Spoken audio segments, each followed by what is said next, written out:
welcome back to another episode of the BJack 70 show. I'm your host, Brandon Jackson, and we have a few things that we need to talk about. But first, before we get into it, just want to say thank you for watching. Since you're here, go ahead and hit the like button, hit the subscribe button, subscribe to the channel, join the community, join the the dozens and dozens of folks right now that are, you know, following me, following Brandon Jackson, B Jack 70, tailing Brandon's bets, making money. So go ahead and hit that subscribe button, follow along, turn your notifications on. You never know when I'm gonna hit you with a hit you with an episode and say, "Oh man, I really wanna bet on this Thursday night game. I really wanted to take Detroit -3 against the Cowboys, but you know, I didn't get to say it. I didn't get to, it's too early. It was too early for the normal episode of Brandon's Bets, that might pop up on the channel from now from time to time. But with that being said, appreciate you being here, appreciate you watching.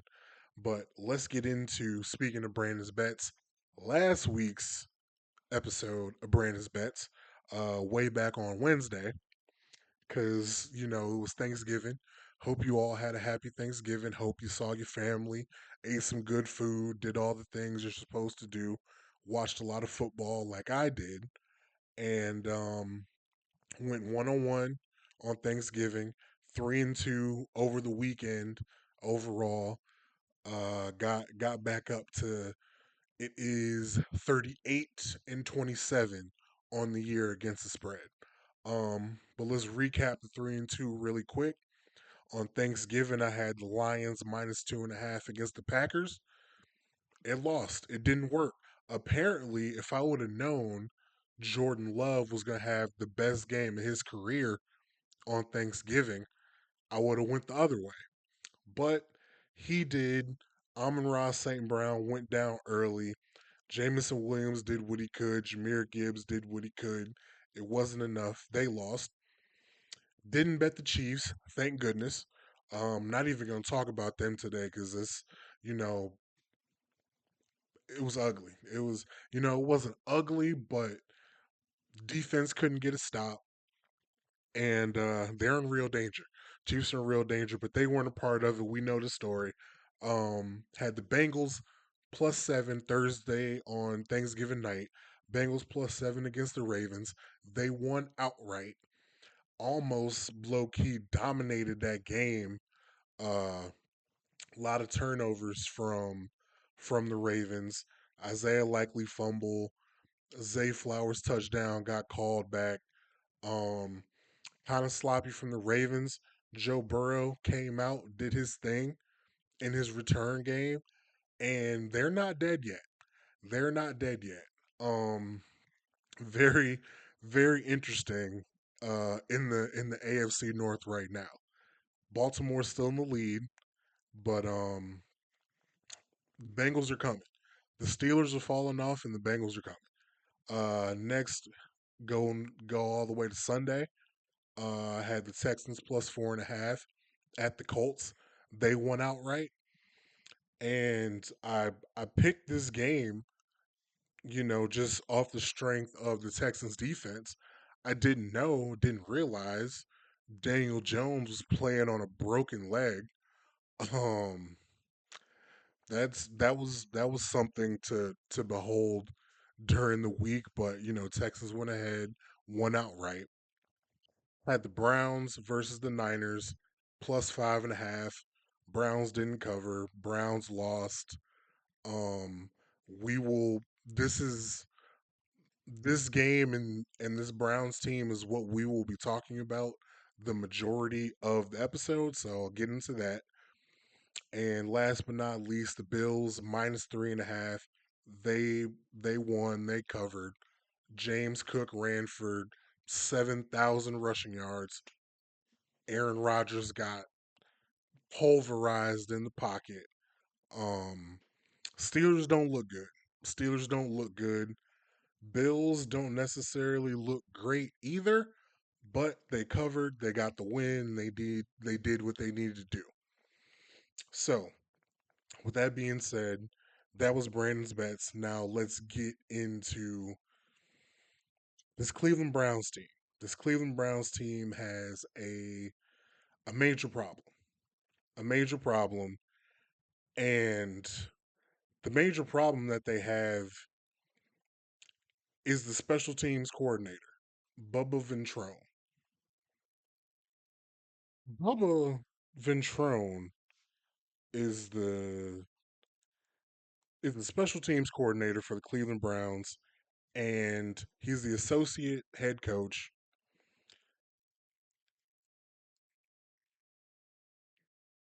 I don't have words to describe the special teams performance that we saw on Sunday afternoon against the 49ers. There was, early they give up a 60 something yard punt return to the Niners, which was the Niners' longest punt return in quite some time.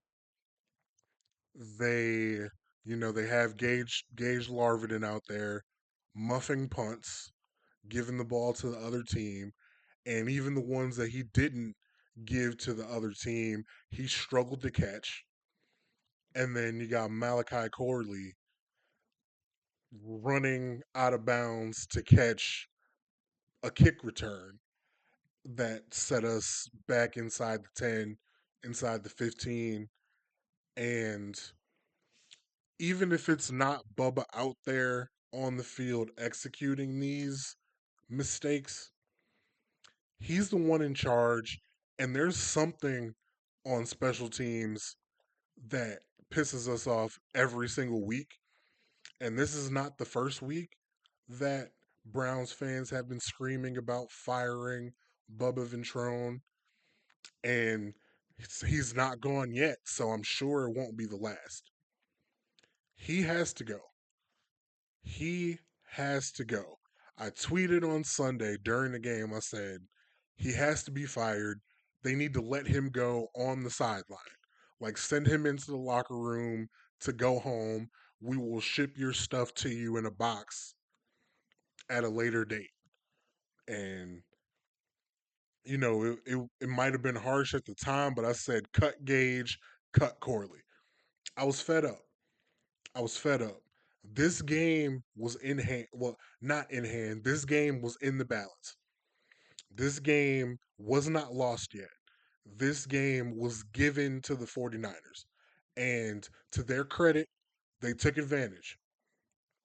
They got the ball in Brown deep into Browns territory, even sometimes in the Browns red zone immediately, and they took advantage.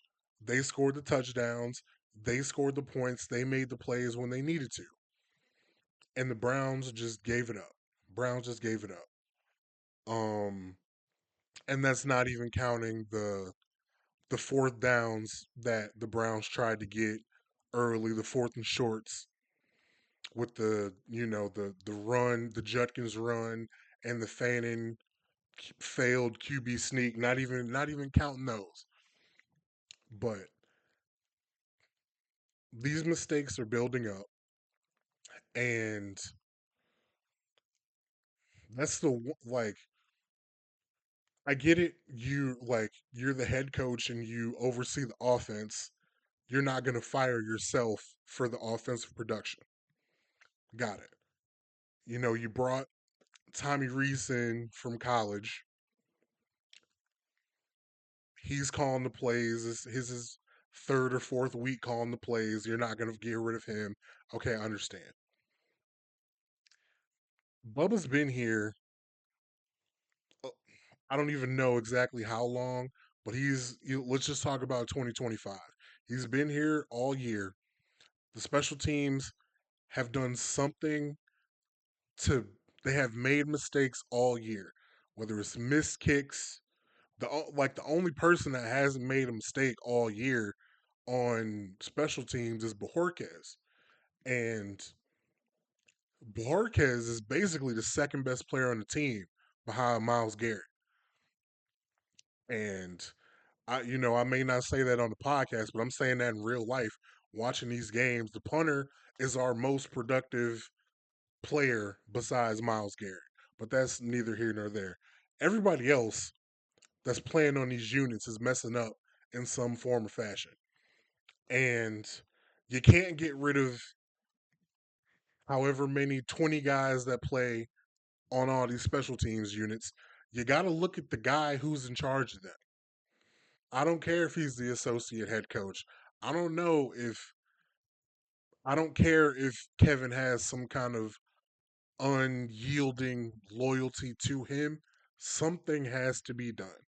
And if Kevin wants to go down with the ship that is Bubba Ventrone, then I guess it is what it is. I guess I'm just speaking into the ether because unless he knows that he's gonna be gone also, and he's going down with the ship in solidarity with Bubba, then so be it. So be it, and we'll sayonara to both of y'all motherfuckers at the end of the season. I'm tired of seeing this. It's one thing every week to watch the offense piss games away, turn the ball over, not gain yards, be weirdly conservative, and then super aggressive in odd spots and not get anything done. It's one thing to see that every week, but then on top of that, another whole unit of the team make mistake after mistake after mistake after mistake, and nobody gets held accountable. And then both of those units put the defense in terrible positions, and it looks like what it looks like. They give up 20 yards of possession, but it's a touchdown because we gave them the ball at the 20. What can they do? What can they do? I know Miles Garrett is going to break the sack record, but he can't get a sack every snap. Carson Schwessinger can't make a tackle for loss every snap. Grant Delpit, Tyson Campbell, Denzel Ward can't get a PBU every snap. Y'all got to help these guys out. Play complementary football. If you've ever heard the commentators talk about complementary football, these are the things that they're talking about. Your offense has to help your defense. Your defense has to help your special teams. Your special teams has to help your offense. All of these three things are connected. We talk about all the time there's three phases to the game. Two of our phases are ass. Two of the phases are ass. And we'll get to Shedeur in a second, but like the offense is ass. I don't like regardless of the quarterback, who's quarterbacking, the offense is ass, the special teams is ass, and the defense, for the most part, does what it can. Sometimes they go out there, they give up plays, they give up explosives. But at this point, I can't come down on them too hard because what are they supposed to do? What are they supposed to get excited for, play for? And I know you're gonna say like, yeah, they're professionals. That's what the money is for. They're paid to do that. But when you're already getting paid week after week after week, it it's not that simple. It's not that simple when you're beat up every Sunday. You wake up Monday and your body's beat to shit, and then you turn on the tape and you watch fucking Harold Fannin fumble the ball on 4th and 1, or you watch Gage Larvidan fucking drop the ball I don't care how windy it was out there. Niners didn't drop any.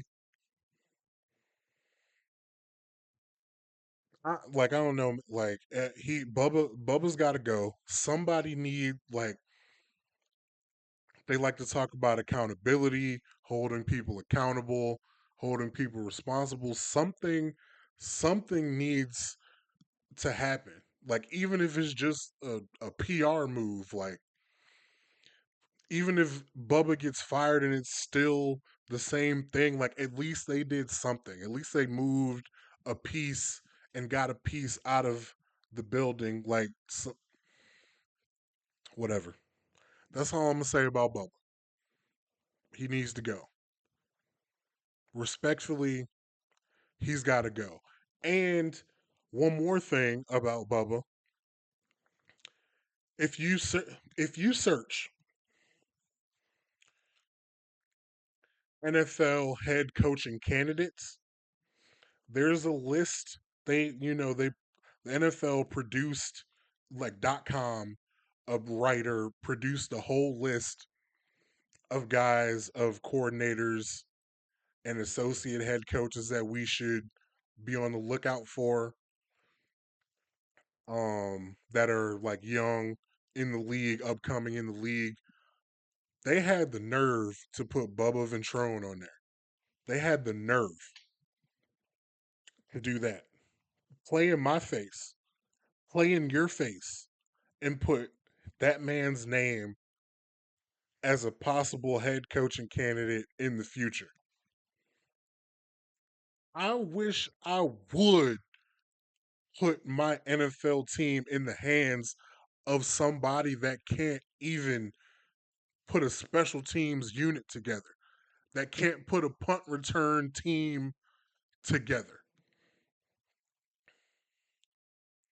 I wish I would. So that's all I'm gonna say. That's all I'm gonna say. He gotta go. He gots to go. He gots to go, my boy. Moving on to the quarterback. Let's talk about Shedeur Sanders again. Shedeur was fine again. The first half, thought he did well, played efficiently, threw the touchdown pass. In the second half, not so much. Missed some reads, took some sacks. Was not very clean in the pocket. Um, no interceptions, but left a lot of meat on the bone. He left a lot of meat on the bone. If you see on social media the clips of receivers running open, and that seems to be a running theme for these Browns quarterbacks, that guys get open and the quarterbacks don't hit them.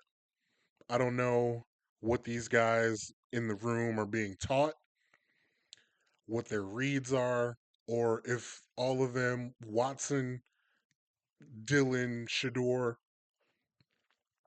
we don't know what goes on in there, what they're told to look at, what they're looking for, what they're told to get away from. If it's not there at a certain point, we don't know.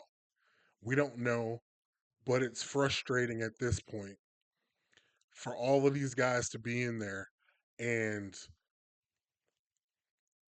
because it's not always happening, but the times when guys are getting open, the passes are being made. They're not being thrown. In Shadeur's case, they're not being thrown. In Watson's case, they weren't being thrown, or when they were being thrown, they weren't made. Dylan, same thing, not being thrown, not being made. Shedeur had a touchdown to Jerry Judy that he threw, didn't connect.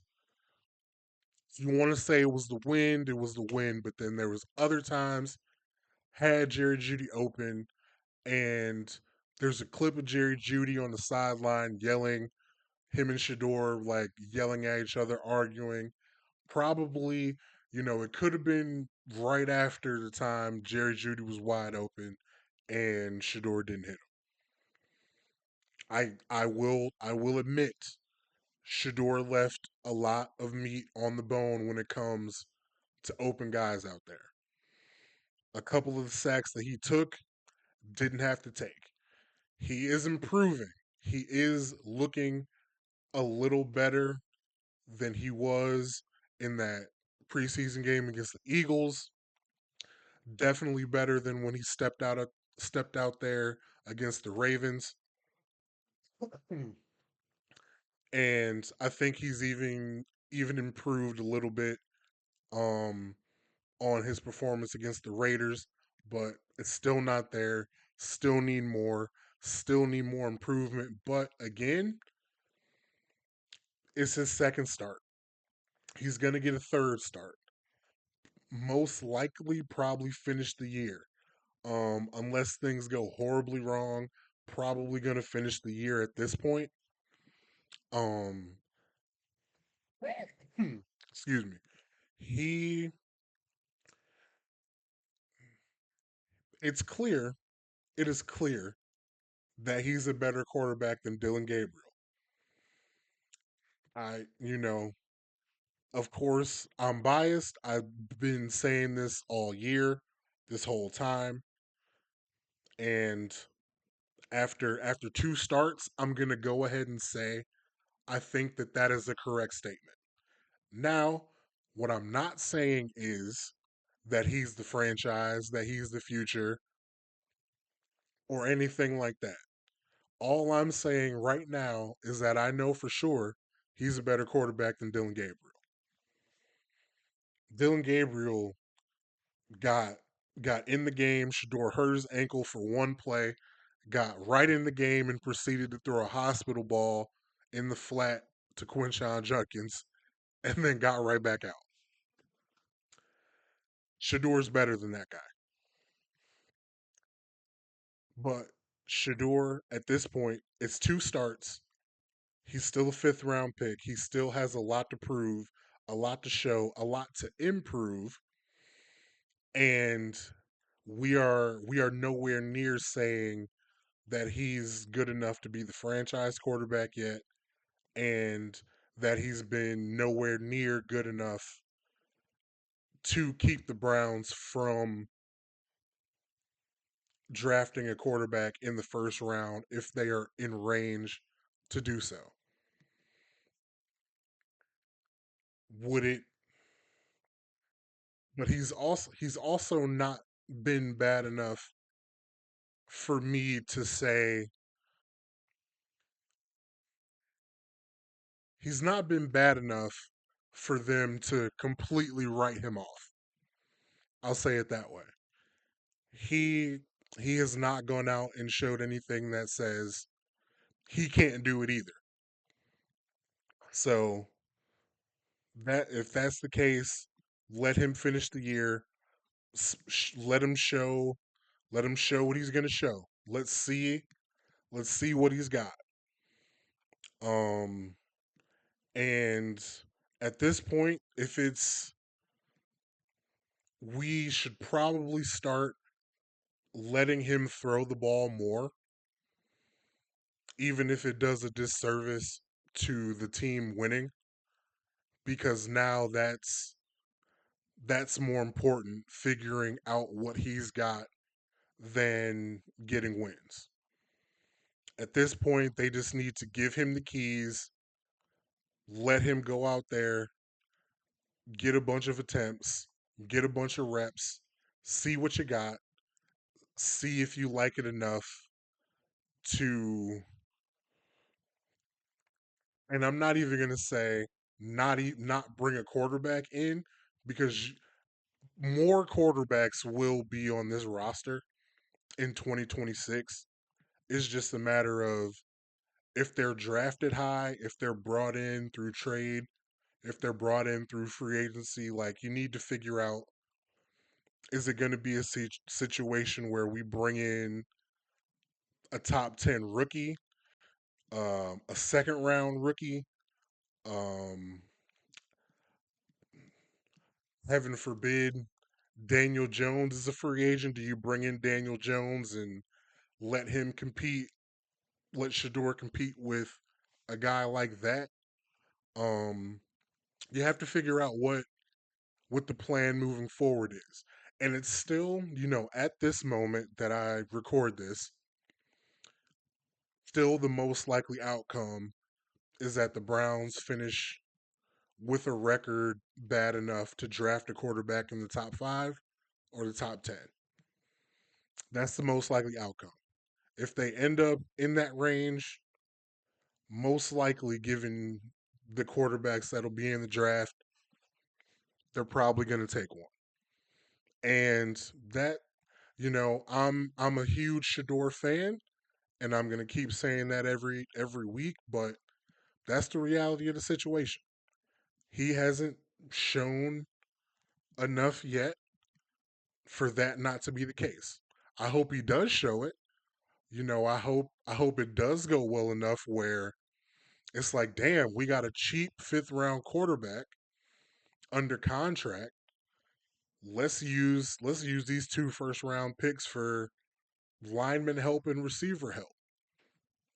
I would love that, but again, that's probably not the reality of the situation currently.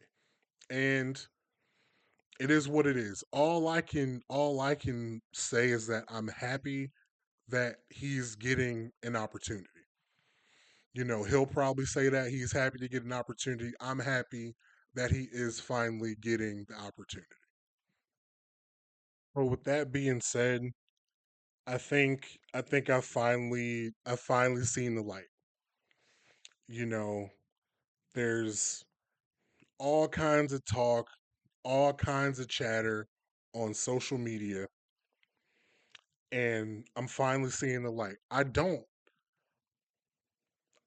want a quarterback in the on the Cleveland Browns roster that brings distractions to the locker room, that brings questions to like that allows people to come ask questions in press conferences that teammates have to answer for. I don't want a guy that's going to be eventually end up being a backup quarterback causing drama whatsoever. And if you're confused as to why I go from talking about Shador Sanders in the positive light to talking about quarterbacks bringing drama and all that nonsense, you're probably like, what are you talking about? What happened? Well, if you haven't seen, if you haven't heard, Dylan Gabriel's fiance on TikTok, she had thoughts. She had thoughts. Um, and what she had thoughts about, she captioned the video she captioned the TikTok saying, Browns lost, what's new? A little jokey joke. A little jokey joke. Um, she's in the comments of that video, trying to clear it up, saying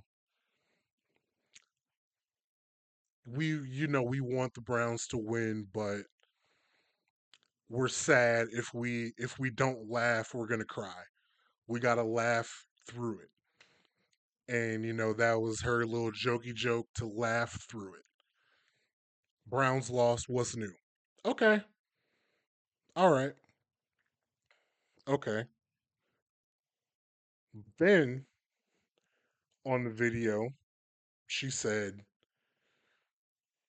it was a get ready with me video, and she said, we're going to the game. Dylan's not playing, and I have a lot of thoughts about that, but I'm gonna keep them to myself. Hmm. What do you have a lot of thoughts about, man? Let's hear them. Let's hear them. What are your thoughts? I have a lot of thoughts too. They're all over this channel, this page. You can see them. You can see them. You probably don't want to see them because they're, they probably would be negative in your household. But I got thoughts too. So let us know. We are dying to know what your thoughts are, man.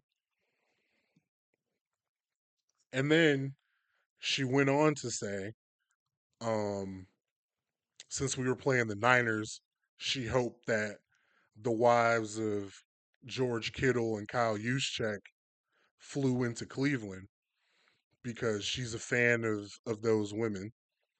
And rightfully so, they are influencers in their own right. Um, they're successful women in their own right. That have no issue with that. But what she said is, I hope they fly into Cleveland, but why would they? Who wants to come to Cleveland? Ma'am, your fiance plays for the Cleveland Browns, and you get on camera and you say, "Who wants to come to Cleveland?" That's not going to work out for you. People aren't going to like that. Trust me. I'm from Cleveland. I know.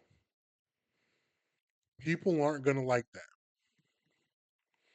And she tried to clean that up by saying, "Oh, I was just talking about the weather. Why would they want to fly into Cleveland when it's snowing?" Gotcha. Gotcha. Gotcha. And if that was it, you could probably say, "Oh, you're reaching. Who really cares? It's not a big deal." And maybe you'd be right. But in the comments of either that video or another video, she claims that, and I quote, "Everyone in the building wants him to start."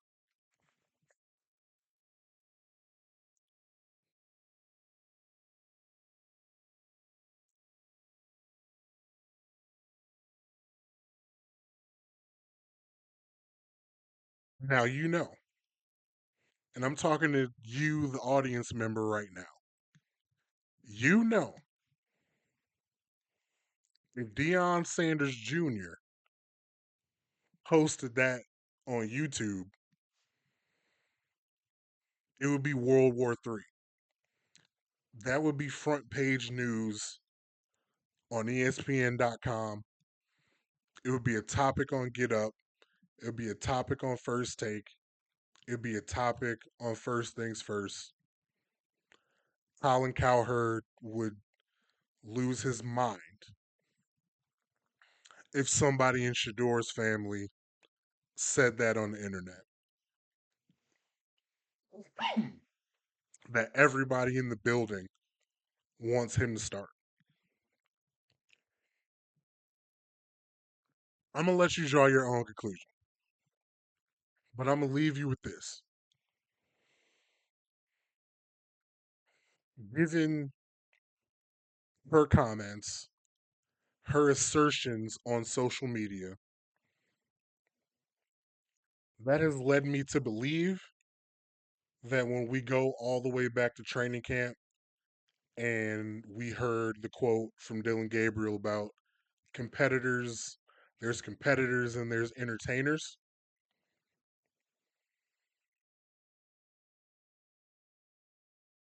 I'm looking at Lil Dill in a different light now.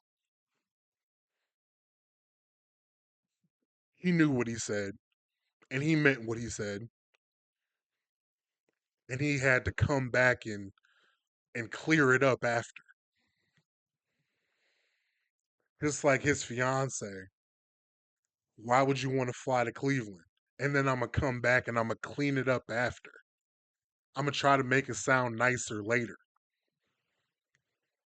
If that's what they do in the Gabriel household,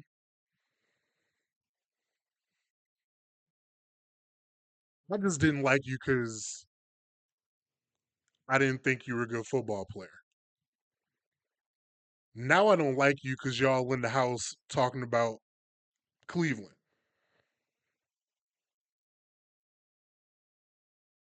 Now I don't like you because of that.